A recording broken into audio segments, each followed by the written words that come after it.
कोकण म्हणजे शिवसेनेचा बालेकिल्ला. कोकण म्हणजे नारायण राणे. कोकणातल्या राजकारणावर चर्चा करताना अशी बरीचशी वाक्य क्रमाने येऊ लागतात. मात्र कधी काळी काही प्रमाणात साधारण असणारी ही वाक्य आजच्या स्थितीतही लागू होतात का? की काळानुरूप कोकणातील राजकीय स्थिती बदललीये? कोकणात शिवसेनेचा प्रभाव टिकून राहिलाय का? की केसरकर, सामंत, राणे यांचं वर्चस्व या निवडणुकीत दिसेल? उद्धव ठाकरेंचा कोकणात प्रभाव किती? याच प्रश्नांची उत्तरं जाणून घेणार आहोत प्राईम संवादच्या आजच्या भागात. नमस्कार, मी सारिका. प्राईम संवाद या युट्यूब चॅनलवरती आपणा सर्वांचं स्वागत करते.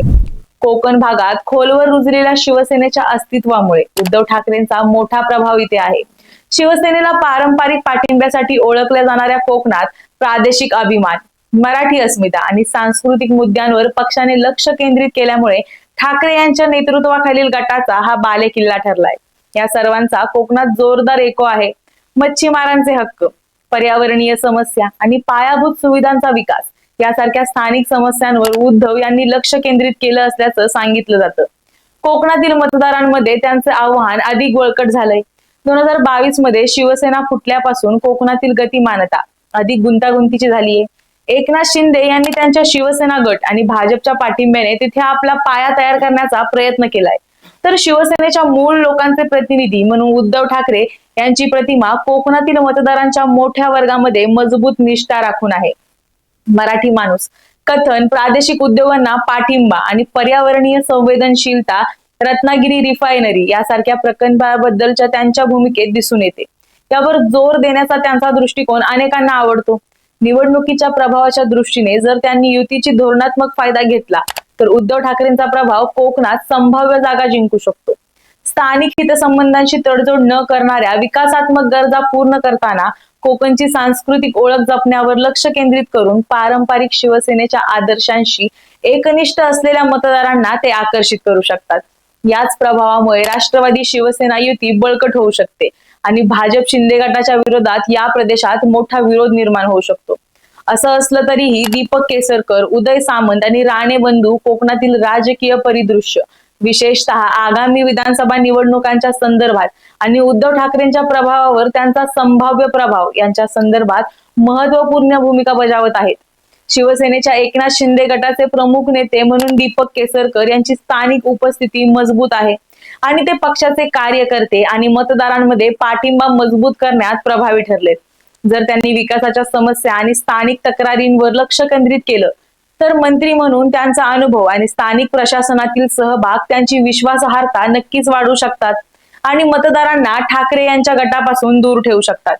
केसरकरांसमोर आता उभाटाचे राजन तेली उभे आहेत. 2014 मध्ये झालेली विधानसभा निवडणूक दीपक केसरकर यांनी शिवसेनेकडून लढवली होती. त्यावेळी त्यांनी प्रतिस्पर्धी भाजपचे उमेदवार राजन तेली यांचा पराभव केला होता. दीपक केसरकर यांना 70,902 मतं मिळाली तर राजन तेली यांना 29,710 मतं मिळाली. 41,000हून अधिक मताधिक्याने केसरकर विधानसभेला दुसऱ्यांदा निवडून गेले. 2019 मध्ये झालेल्या विधानसभा निवडणुकीत राज्यात भाजपा व शिवसेनेची युती होती. युतीत सावंतवाडी विधानसभा मतदारसंघाची जागा शिवसेनेला मिळाल्याने दीपक केसरकर हे शिवसेनेचे उमेदवार होते. यावेळी राजन तेली यांनी अपक्ष निवडणूक लढवली. केसरकरांना 69,784 मतं मिळाली तर तेली यांना 56,556 मतं मिळाली. केसरकर यांना 13,000 मतांची आघाडी मिळाली. सावंतवाडीतून ते सलग तिसऱ्यांदा विधानसभेवर निवडून गेले. विद्यमान आमदार दीपक केसरकर यांच्या समोर राजन तेलींचं सध्या सुद्धा कडवं आव्हान आहे. कारण अपक्ष म्हणून निवडणूक लढवली तेव्हा तेलींनी केसरकरांना कडवी झुंज दिली होती.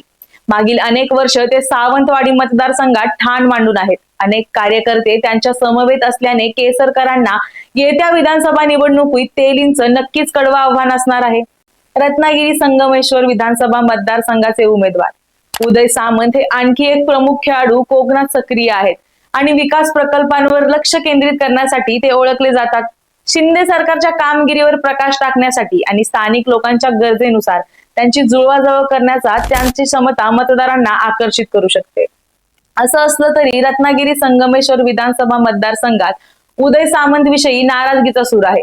कोकणात राणे बंधूंचा स्वतःचा असा राजकीय आधार आहे. निलेश राणे माजी आमदार असल्याने त्यांनी एक अनुयायी प्रस्थापित केले आहेत तर नितेश राणे यांचे युवा आवाहन आणि सक्रिय प्रचार शैली मतदारांना उत्साहित करू शकते.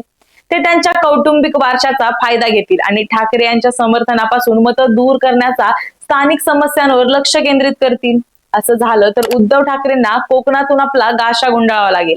या नेत्यांच्या एकत्रित प्रयत्नांमुळे जर त्यांनी स्थानिक प्रश्न प्रभावीपणे हाताळले आणि संयुक्त आघाडी मांडली तर शिवसेनेच्या निष्ठावंतांमधील उद्धव यांचा पारंपरिक पाठिंबा कमी होऊ शकतो. शिंदे गटाने त्यांच्या यशाचं आणि कोकणातील विकासाच्या योजनांचं यशस्वीपणे मार्केटिंग केल्यास यामुळे मतदारांना जाणवणारे फायदे मिळू शकतील, ज्यामुळे ठाकरेंचा प्रभाव नक्कीच कमी होईल. कोकणचा एकंदरीत विचार करायचा झाला तर आपल्याला असंच दिसून येईल की कोकणातील जे मतदार आहेत ते शिंदेंनी आणलेल्या योजनांमुळे महायुतीकडे झुकलेले दिसून येतात. आता असं जर का असेल तर लाडकी बहीण योजना असेल किंवा शेतकऱ्यांची निगडीत योजना असतील, याचा फायदा महायुतीला कोकणामध्ये नक्की होऊ शकतो. कोकणातील तरुण पिढी सहसा नोकरीच्या शोधामध्ये मुंबईकडे रवाना होते. याचा अर्थ असा की कोकणामध्ये रोजगार मोठ्या प्रमाणामध्ये उपलब्ध नाही किंवा त्यांना शहरांवरती अवलंबून राहावं लागतं.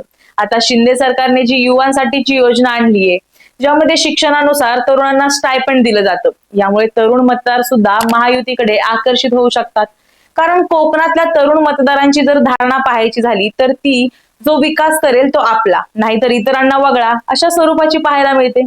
त्याचप्रमाणे शिंदे गट आणि राणे बंधूंच्या अनेक उमेदवारांच्या उपस्थितीमुळे भाजप विरोधी मतांचे तुकडे होऊ शकतात. जर उद्धव ठाकरे आपला पाया मजबूत करू शकले तर त्याचा संभाव्य फायदा त्यांना होऊ शकतो. पण त्यांच्या उमेदवारांना इथं चांगलीच कंबर कसावी लागणार असं दिसतंय. याबाबत तुम्हाला काय वाटतं?